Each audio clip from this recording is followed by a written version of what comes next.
bienvenue dans mon podcast consacré au tricot, Valpolicella Knitting. Je suis Paul, vous pouvez me retrouver sur les réseaux sociaux, sur Instagram ou Ravelry sous ce même pseudo.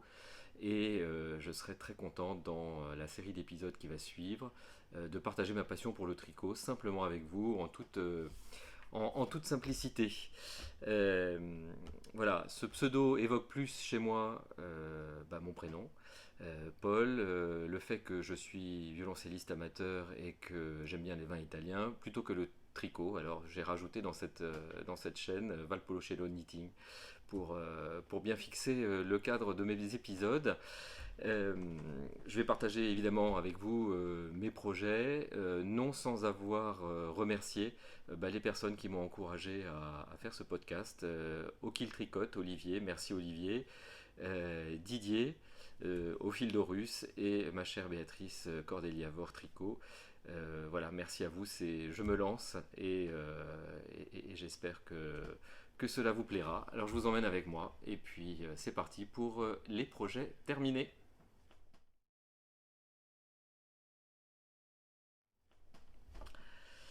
On va commencer par un châle qui est le Painting Waves Shawl de Stefan West.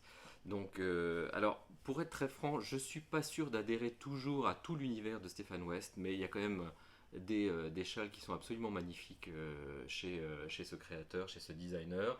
Celui-là, en somme, est assez simple. C'est du jersey en droit avec du point mousse. Et on alterne une série de diminution et d'augmentation qu'on voit ici sur l'écran, là mon index, vous le voyez, qui permettent de créer des vagues, lesquelles vagues avancent par simplement des augmentations en début de rang et des diminutions en fin de rang. La bordure est une bordure en I-cord, de part et d'autre. Et donc les rangs s'enchaînent en fait les couleurs, les lignes s'enchaînent sur 4 rangs.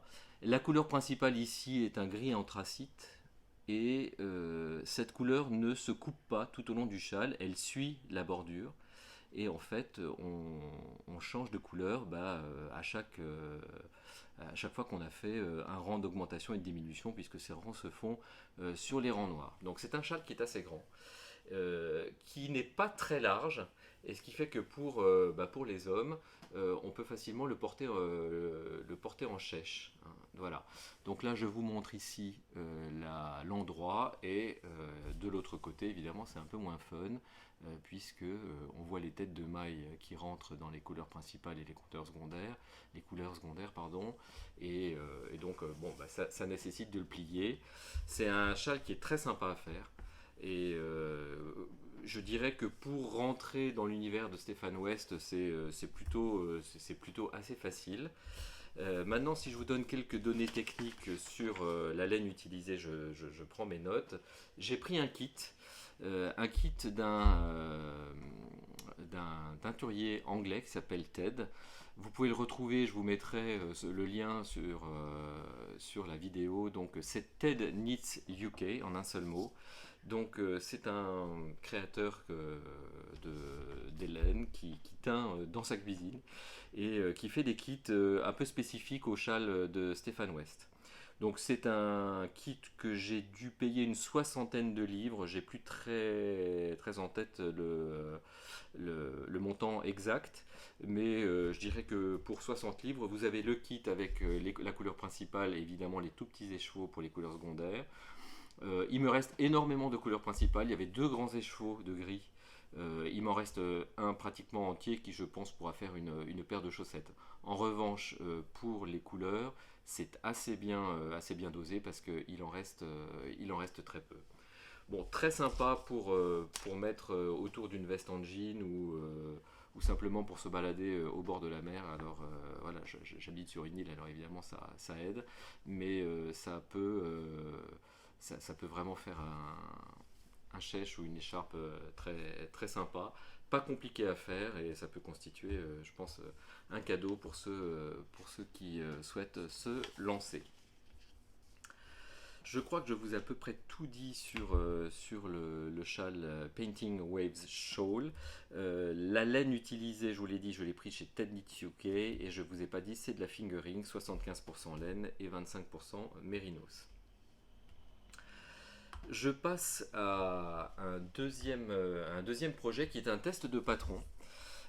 Pour une designeuse française mais qui vit aux États-Unis, qui est Estelle, Flesto by Estelle, et c'est les chaussettes facochères déchaînées. Alors j'ai adoré le nom. Estelle était en recherche de testeurs et je me suis proposé. Voilà, grosso modo, pour ceux qui me suivent sur Instagram, vous les avez déjà vus, mais voilà à quoi elle ressemble. Donc moi j'ai utilisé une couleur contrastante pour le bout du pied, pour le talon et évidemment pour les côtes finales. Alors, et puis le reste est une laine dont je vous parlerai tout à l'heure. Les deux chaussettes ont été tricotées ensemble. Alors je tricote toujours mes chaussettes ensemble sur deux aiguilles circulaires. C'est mon truc, je me trouve à l'aise avec ça. Alors il y a un peu toutes les écoles sur le tricotage de chaussettes.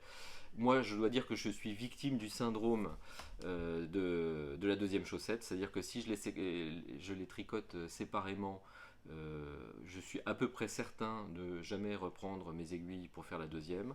Donc, heureusement que les techniques existent pour tricoter les deux chaussettes ensemble, que ce soit sur une grande aiguille circulaire, un grand câble, ou sur deux aiguilles circulaires. Moi, je suis plus à l'aise avec deux aiguilles circulaires. Donc, c'est comme ça que je les ai faites. Ces chaussettes, elles sont tricotées de la pointe vers le mollet, avec un montage en 8 pratiquement invisible sur la pointe, et puis ensuite une série d'augmentations tous les deux rangs créent la pointe du pied. On démarre ensuite, alors vous le voyez, une très jolie torsade et assez délicate. Alors je ne sais pas si on va bien la voir, mais en fait cette torsade c'est comme des 8 qui s'enchaînent, hein. Donc c'est du jersey en droit avec cette torsade qui suit sur tout le mollet, et puis elle revient avec sur le dos sur l'arrière du mollet, pardon. Donc on a deux fois le motif de la torsade, et le talon est un talon dit renforcé, hein. Donc c'est une maille glissée sur deux qui permet de créer donc le fil glissé le long du talon, et ça permet donc de renforcer le talon et de le rendre un peu plus moelleux.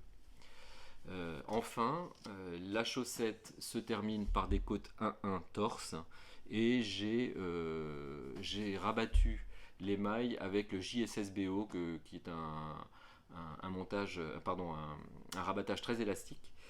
Donc le Jenny's Surprisingly Stretchy Bind Off, je crois, et qui permet vraiment d'étendre la chaussette sans souci pour les personnes qui ont des mollets un peu forts, hein. Donc là c'est du 43-44 avec un mollet assez fort, et ça passe sans problème. Sur la laine utilisée, c'est de la Baby Mérinos pour la couleur contrastante, le bleu clair, Baby Mérinos, donc 100% Mérinos, et de la Goumi 50 de chez Bergère de France, couleur métal. Donc c'est une laine contrastante, hein, et contrastée d'ailleurs, voilà, qui permet d'avoir ces motifs qui se font tout seuls et de manière un peu aléatoire au gré du tricot. Donc super paire de chaussettes. Je pense que Estelle l'a déjà mis en ligne sur Ravelry. N'hésitez pas, c'est là encore un patron un peu addictif, parce que on a la torsade qui permet d'être vigilant, et puis on a envie de voir ce que ça donne, quoi. Donc c'est très sympa à faire. Et là encore, je trouve que tricoter une paire de chaussettes, c'est assez facile, surtout avec deux aiguilles circulaires ou une grande aiguille circulaire pour ceux qui les tricotent ensemble, mais ça s'emmène un peu partout en fait. Et comme moi j'ai pas vraiment de complexe à sortir mon tricot n'importe où, je tricote mes chaussettes dès que j'attends ou quelque part. C'est mieux que un châle, un pull ou que sais-je encore. Ça se met facilement dans une besace et ça se tricote bien. Je crois que je vous ai tout dit. Petite précision sur les patrons d'Estelle, c'est la première fois que je voyais ça. Alors, j'ai pas non plus une grande expérience de testeur, mais elle a, je dirais, une formule de calcul qui permet de déterminer le nombre de mailles en fonction vraiment de la morphologie du pied. Donc vous mesurez le pied, la distance entre le gros orteil, le talon, le tour du pied, le tour du mollet, que sais-je. Et donc elle a réussi à cranter une sorte de formule mathématique qui vous donne le nombre de mailles qui s'adaptent parfaitement au pied. Alors que j'étais plutôt moi sur des tests de chaussettes où le nombre de mailles il est prédéfini en fonction de la pointure. Donc c'est assez sympa de se dire que vraiment la chaussette est complètement adaptée au pied. Voilà ce que je peux vous dire sur les facochères déchaînées socks. Si vous avez envie de voir des photos, évidemment, le hashtag existe sur Instagram et sur mon compte en particulier, j'ai fait pas mal de photos et ceux qui me suivent ont aussi vu en story comment elles avançaient. Voilà, je vous ai parlé du châle, des chaussettes. On passe sur un pull d'inspiration irlandaise. Alors là, il faut un peu plus de recul. Voilà, hop, à l'endroit et devant, ça sera mieux. Donc voilà un petit peu un pull d'inspiration irlandaise avec de grosses torsades. Je pense que vous voyez bien là. Qui est un pull dont le patron est édité par Bergère de France dans un livre consacré au tricot pour hommes. Il y a il y a pas mal de modèles divers et variés, des modèles à col camionneur, à col V, à col montant, à col cheminée, que sais-je encore. Pour tous les goûts, pour toutes les difficultés. Là, c'est plutôt un patron, il faut quand même avoir l'habitude des torsades. Parce qu'il y en a absolument partout. Sur le devant, la grosse torsade est reprise sur les manches. J'ai essayé de mieux vous montrer là, voilà. Là on la voit mieux. Donc c'est un patron qui est très sympa à faire. Là encore, je dirais, c'est un patron qui est tricoté à plat et monté ensuite. Il y a les deux écoles, je sais que certains aiment bien de tricoter en circulaire et qu'en circulaire. J'avoue que moi j'ai une petite tendresse pour les pulls montés à plat. D'abord parce que je trouve qu'ils se tiennent mieux. Et ensuite parce qu'il y a dans le tricot, je pense, une partie d'artisanat qu'il faut savoir faire et qui est assez gratifiante quand on la maîtrise, lorsqu'il faut assembler sans que les torsades se décalent. Lorsqu'il y a des côtes anglaises, je vous montrerai tout à l'heure, il y a un rang de côte anglaise qui doit suivre l'emmanchure. Je trouve que voilà, il y a cette espèce de je ne sais quoi qui fait que moi j'aime bien tricoter les pulls à plat et d'ailleurs je m'en prive pas. Que vous dire sur le patron? Donc, on a, je dirais, voilà, un motif central avec deux énormes torsades qui se font face. Alors, qui a du coup comme inconvénient, alors je ne sais pas si c'est un inconvénient, mais en tout cas c'est une conséquence, c'est que le pull est ouvert. Hein. Donc, par grand vent, vous sentez vous sentez l'air entrer dans le pull encadré par une torsade plus petite sur 12 mailles, voilà. Et ici, évidemment, une côte anglaise, simplement, qui grimpe tout le long. Et donc, je vous disais tout à l'heure qu'il y avait cette espèce d'artisanat, de caractère artisanal, parce que la côte anglaise monte le long de l'emmanchure. Voilà, et va se rejoindre sur l'épaule, avec donc les torsades qui se rejoignent normalement bord à bord. Le pull le col est un col cheminée côte 2.2, terminé là aussi par un JSSBO, parce que encore une fois c'est un rabattage qui est très extensible et que j'aime bien. Donc pas d'autres grosses difficultés sur ce pull, sinon qu'il faut aimer la torsade parce que ça n'arrête pas. Il est tricoté en 6, donc ça va assez vite. Et en Magic Plus, alors pour ceux qui ne connaissent pas la Magic Plus, je dirais faites vite parce que je crois que Bergère de France l'arrête. C'est une laine qui est 50% laine peignée, 50% acrylique, qui est très peu retordue. Ce qui fait qu'au tricot, si vous n'êtes pas précis dans le piqué de la maille, vous allez très vite écarter les brins de la laine. Alors, ça, cet inconvénient-là, ça a un énorme avantage d'être pas très retordu, c'est que ça vous donne donc un rendu qui est pratiquement parfait parce que les mailles sont extrêmement régulières et notamment si vous avez à tricoter des pulls en jersey en verre qui est toujours un peu casse-pied comme point parce que certains ont tendance, alors en tout cas tous ceux qui ont un point régulier à l'envers comme à l'endroit, bravo, c'est magnifique, amazing. Mais si vous avez une irrégularité dans la tension du fil à l'envers et à l'endroit, il se peut qu'en jersey en verre particulièrement, vous ayez des espèces de lignes qui se dessinent entre les rangs de jersey en verre. Donc ça n'arrive pas avec la Magic Plus. Elle est super pour ça parce qu'elle donne tout de suite un rendu régulier. Voilà, je suis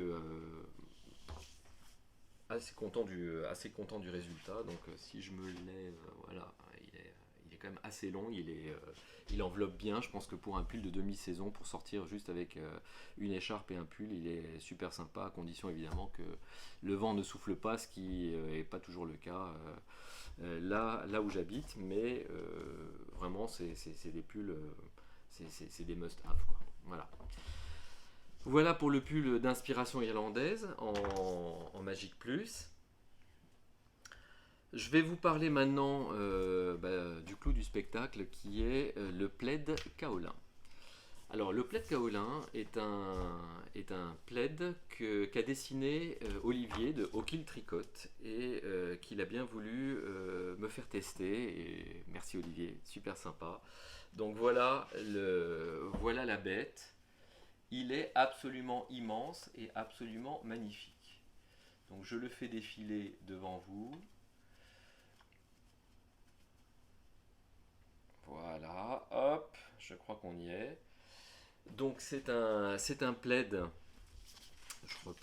Je reprends mes notes encore une fois qui est encore en test. Nous sommes 4 testeurs et notre maître à tous en termes de rapidité, je veux dire, Didier au fil d'Horus a déjà terminé le sien.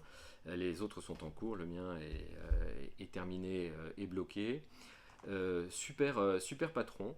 Donc, que vous dire, ce plaid donc, a une lisière donc, en pointerie hein, et alterne ensuite des bandes de jersey en droit et un certain nombre de motifs qu'Olivier a soit déterminé lui-même, soit trouvé dans des livres de mémoire. Il présente d'ailleurs la version de son plaid dans son dernier podcast je crois que c'est la semaine dernière.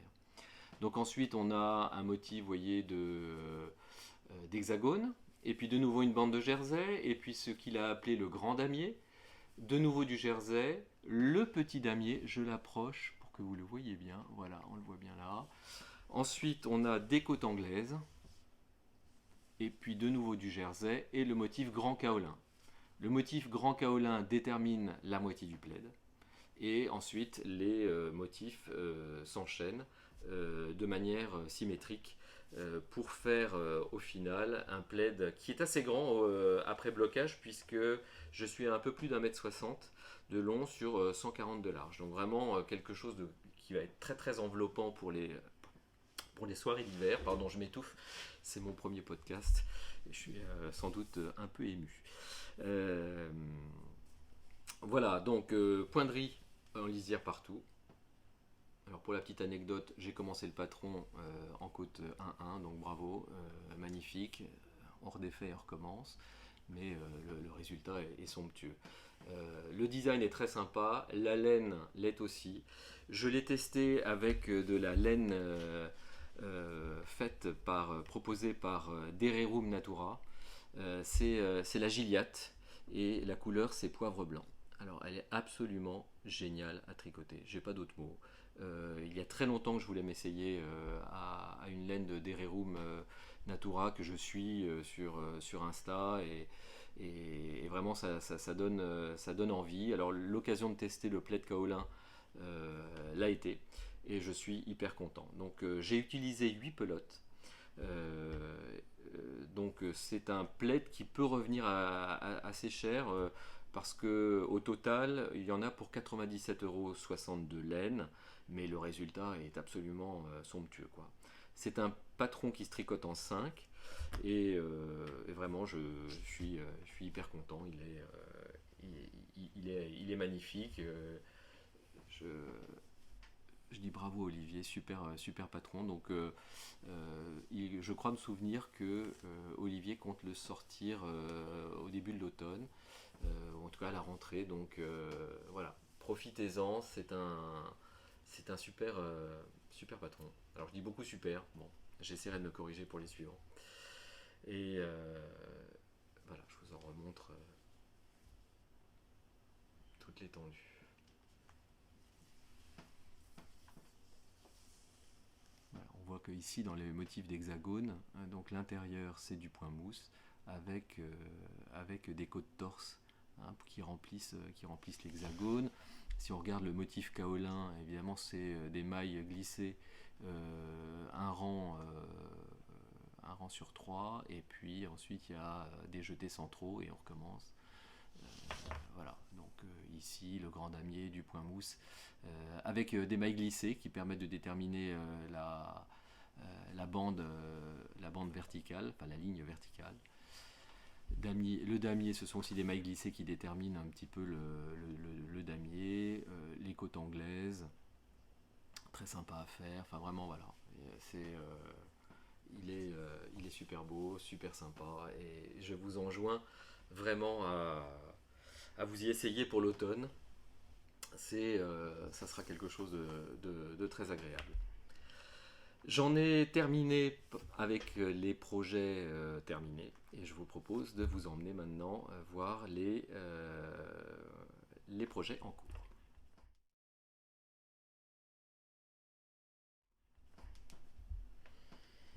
Alors, premier jeu en cours, vous allez trouver que c'est vraiment gonflé de ma part. Voilà, ça c'est une paire de chaussettes. Elle arrive. C'est une paire de chaussettes que je vais tricoter pour une amie qui m'est très chère et qui est celle qui a fait la charte graphique de Valpolicella Knitting.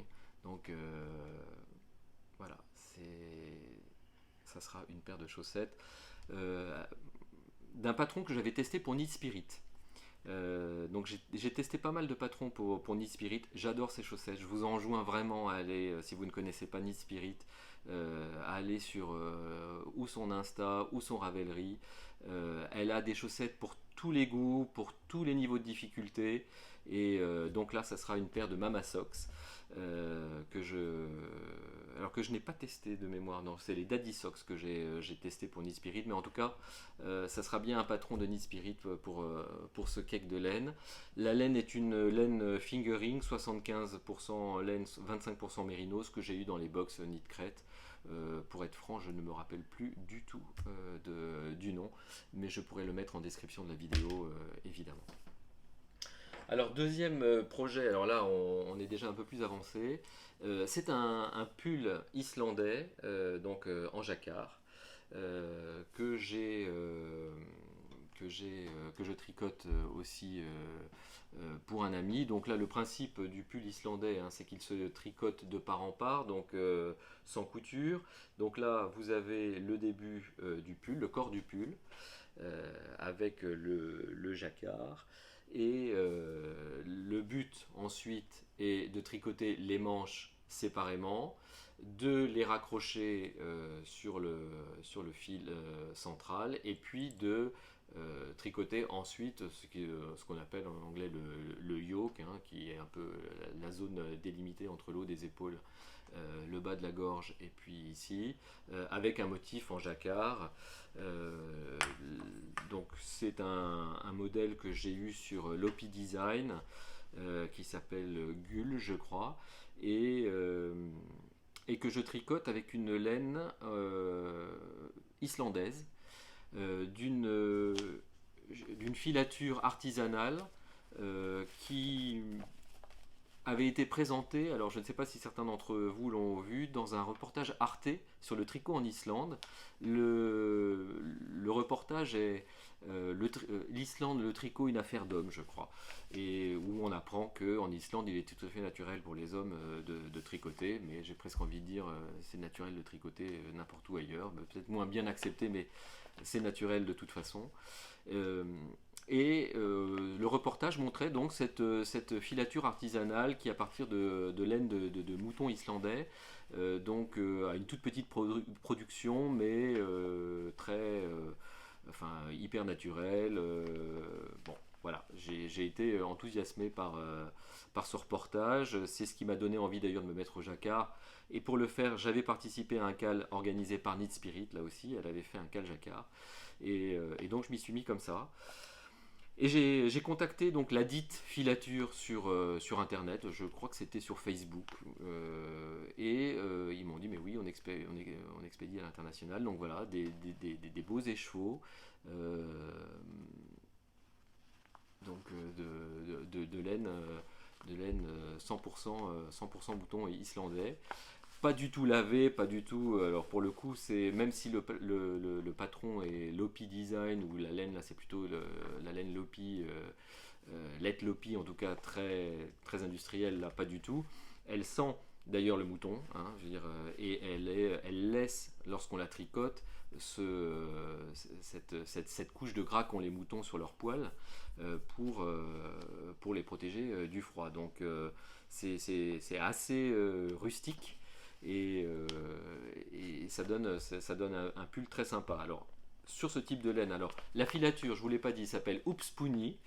Oops Poonie, alors je ne sais pas si vous allez. Ah oui, alors du coup, je ne sais pas comment, si je vous montre, ça va être renversé évidemment. Donc Oops Poonie, U2PSPUNI. .is, ils ont un site internet, et donc c'est une laine, bon, déjà qu'il faut éviter de laver, hein, parce que c'est de la laine non, évidemment pas de la superwash. Si vous la lavez à froid, vous la lavez à la main. Il n'est pas question de mettre ça dans une machine, autrement vous allez vous retrouver avec je dirais un habit de poupée, hein. Ça c'est très clair, j'ai testé pour vous, donc à éviter absolument. Si vous voulez voir quelques modèles avec cette laine là, sur mon Ravelry vous avez le pull Ridari, et vous avez aussi un cardigan qui vous permettra de voir le rendu de la laine. Donc le cardigan sur du motif islandais, vous tricotez en rond, et vous faites en fait un stick au milieu. Donc dans le je dirais dans le devant, vous faites deux mailles en vert, ensuite vous cousez de part et d'autre, et puis ensuite vous coupez pour faire une bande de boutonnage. Donc voilà, ce pull sera, je pense, dans le prochain épisode. Je tricote les manches, avec effectivement à chaque fois en bas des manches le même motif que sur la lisière, et puis le yoke est un peu plus travaillé. On verra ça la prochaine fois. Premier projet en cours, deuxième, alors le premier vraiment commencé, le deuxième, c'est un autre tricot, tricoté à plat de Bergère de France, dans le même bouquin de modèles, et là aussi c'est un pull à torsade d'inspiration irlandaise. Alors vraiment on en est au tout début. Voilà, c'est un peu, j'ai conscience que c'est un peu gonflé de vous montrer ça, mais normalement il y a des torsades et des motifs, des motifs assez sympas de poinderie sur les côtés droite et gauche du pull, puisque il y a des motifs qui s'entrecroisent et remplis de poinderie. Donc les sections sont délimitées évidemment par des marqueurs. Je salue ici nos amis tricopathe alsacien et en particulier ludopathe alsacien, qui a bien voulu voilà, me faire parvenir donc des marqueurs avec des petites bouteilles de bière, une boisson que j'apprécie. Et j'ai quand même utilisé une bouteille d'eau en fin de tricot pour me remettre des coups précédents.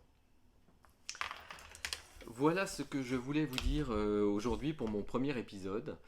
Ça fait presque une demi-heure qu'on est ensemble. J'ai été ravi de passer ce moment avec vous. Et j'espère que ce nouveau venu dans l'univers du tricot, et en particulier du tricot masculin, vous plaira. Et puis qu'on continuera à avancer ensemble sur un certain nombre voilà, de projets. J'hésiterai pas à vous faire partager ce que j'ai aimé dans les projets, ce que j'ai pas aimé, ce que j'ai trouvé difficile, et puis que voilà, le dialogue s'installe entre nous. Très heureux d'avoir passé ce moment avec vous, et puis je vous dis à bientôt pour le deuxième épisode.